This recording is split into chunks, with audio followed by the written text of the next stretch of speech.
Got flies swarming around my face. Breeding flies. Operation Red Skies comes to an end. It is May 2012, specifically May 31st, 2012. It's about 95 degrees out here. That'll be sweet. We're tired. We've earned a sit, don't you think, Matt? Absolutely. Woo! Absolutely. Multi-day excursion with ORS. We had a lot of drills incorporated, as many as we had time for and energy for, to be honest. I think it was short on energy. Yeah. So there's a couple ones I didn't do. The laser rocks didn't pan out because the battery died. Battery's dead. And honestly, it'd be kind of tough to do and film it because pitch black. I'll have to look at that again. It'll be fun though. I have another concept that maybe if we come out and do this again, it'll be the same thing. Shooting rocks at long distances. We did multiple runs on the ridge. That was fun. A lot of shooting. We went through a lot of ammo, a lot of money. Expensive few days. This is the Outbrief video, so let's talk about the guns first up. First up, the project gun from Matt, the DPMS. Yeah, we had some issues with that. That was a showstopper, actually. Yeah. We had to just take that out of the fight. It got ridiculous. I think the lesson learned is, going and popping a couple rounds off, 10, 20 rounds, slow fire, just to make sure it runs, isn't making sure it runs. It ran fine at home, but I didn't do any rapid fire. I wasn't running with it. I wasn't swapping different mags out, trying it. So, I built the gun from parts. All right, so it's a Franken gun. It's a Franken gun with all pretty much factory parts. So to recap really briefly, it was running steel. We suspected it was well, first we thought it was the mags. Yep. Some media in the mags. That's not the case. The mags were clean, running fine. Yep. And then we said, well, the steel, it's underpowered. Run brass. Brass initially was running good for you, and then even with that, you had issues. Yeah. And Ran then good for a little bit and then stopped. I think it's probably got either buffer and spring, which are very, very finicky in those. You got to make sure you get the right ones. In that carbine gas system on that DPMS LR308, I think they are very particular. Yep. The balance you have to strike. All my stock DPMSs, as you saw, they ran 100%. So there's your data point. Take it or leave it. Yep. M1A ran very well. It did have a couple bobbles here and there. Nothing showstoppers like the 20th round failed to feed, a failure to extract, and then that went away because I downloaded the mags to 19 rounds. Then it ran good. Dead center. Very accurate. Pretty accurate. It did good. I would go to war with that gun. FN-17S. Same issue. Just if you fully load those mags, you're going to get a failure to feed on the top one. Once we figured that out, it ran like a champ. You good with a 16-inch barrel out in these conditions? Yeah, I mean, when we roll the film back and look, it was pretty comparable to what else we were running out here. I would like a few extra inches on there. Yeah, that's what she said. I was waiting for that. Yeah. But yeah, I think 18 is probably ideal for what we're doing. If you were going to be making every shot out 5 to 8 to 1,000 yards, then I'd go even longer. But what we were doing here, I think 18 is ideal. We kind of saw that in our sight-in phase too, with the velocities that we were seeing. The 20-inch guns had enough velocity to make a difference out to that 550-yard shot. They were more consistent too, which I thought was pretty interesting. Within just a few feet per second, where the 16 tended to vary quite a bit more. Interesting. Maybe that's ammo type, but you can look at that one. We shot different kinds of ammo. The Wolf is, I say, very accurate for what it is, and it's even the Tula, same more thing, affordable. Yeah, the Tula shoots good. American Eagle shot well. I don't think anything we shot out here was in match.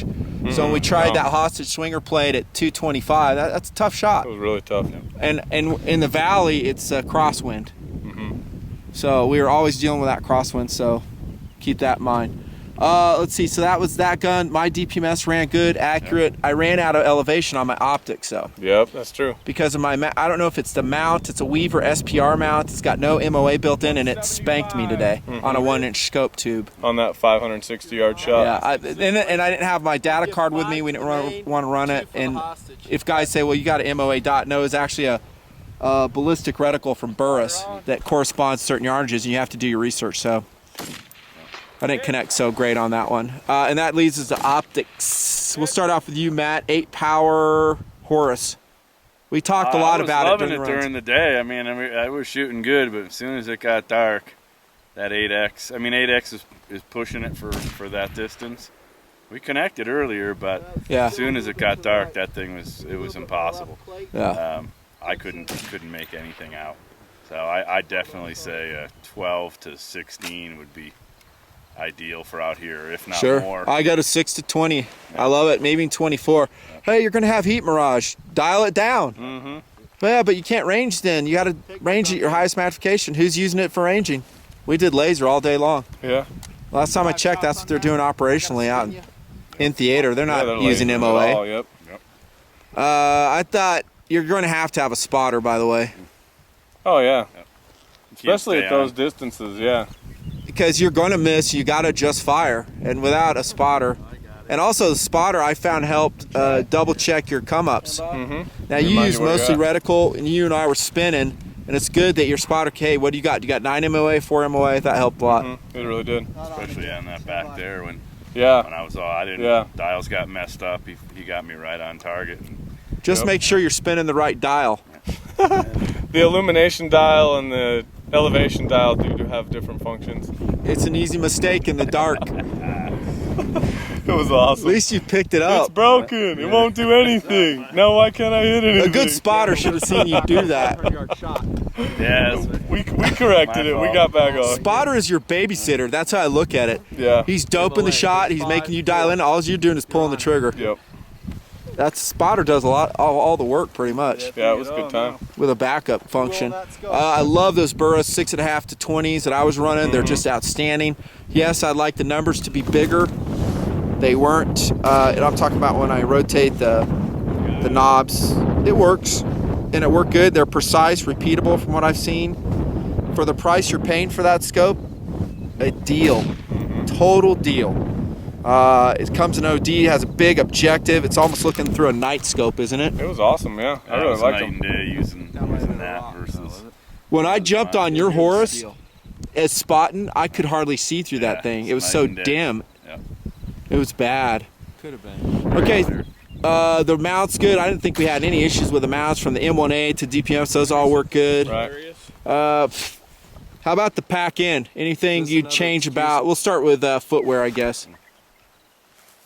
Yeah, these were, I didn't get a whole lot of pain in the bottom, but definitely were not the best hiking shoes.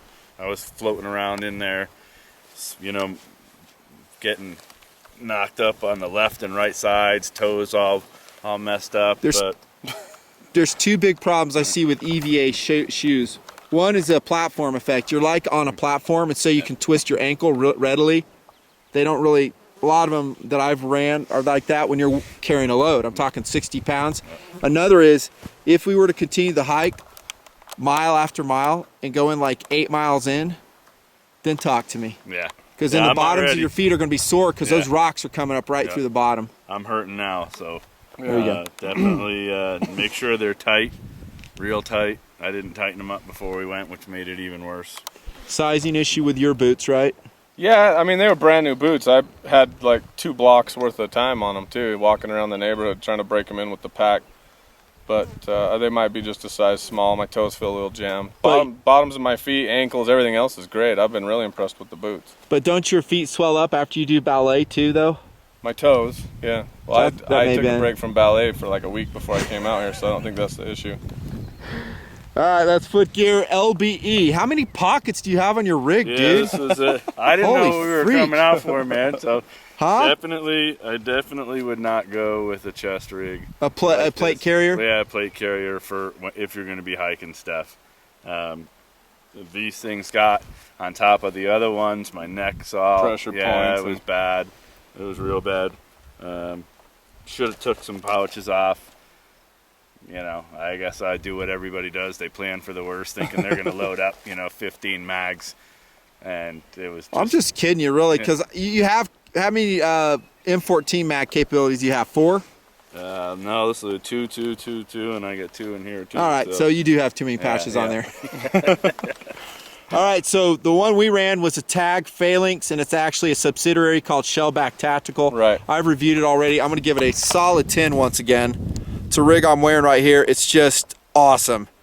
It is tough, loaded up. I'm talking with full M14 mags, lots of weight, Glock, 4 magazines, laser rangefinder, multi-tool, which I don't know if I showed you guys this. It's a Leatherman CS4 running, soon to be reviewed if you want it.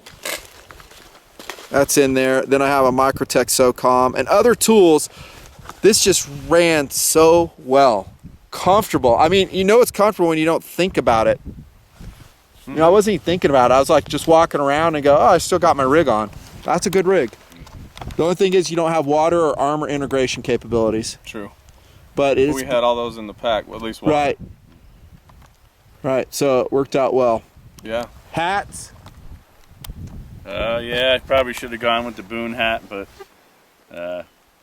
didn't. We made it work. Yeah. Both you guys are totally fried, by the way. Yeah, my back of my neck is burnt. I'm worried for your health. That's how fried you guys are. I'm not even messing around. I wore the Booney hat until the sun went down a little bit, and then I threw the TMP hat on. And that's just, it worked out. Technical difficulties. I always press the record button accidentally. Okay, what else? What else? Great time. Great company and beautiful weather. Yep, couldn't ask for better. It was awesome. Another memory. It really was. Again, we didn't get all the drills knocked out in Operation Red Skies, but I think we did pretty darn good. Yeah. For the time we had on this multi-day event. Yeah, it was a lot of work and a lot of fun. It was a lot of work. Just setting up the steel, hiking in alone is a day-long project. It was. Yep. Yeah, we finished dinner at like 11 o'clock last night. Oh, that dinner sucked. We hiked in burgers and ate grilled burgers by the fire, and it rocked. It was good. And you should have seen all the beans Matt downed. Yeah. Again, we're worried for his health. Still rocking though, man. You are.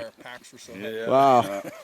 Oh, good. Good times. All right, that's Operation Red Skies PFI dude. Hello. Matt from Troy Industries. Good to be back. This is nothing fancy. It's a 3-man crew. Have a great summer 2012. If this video's watched, maybe we'll do it again sometime. See ya.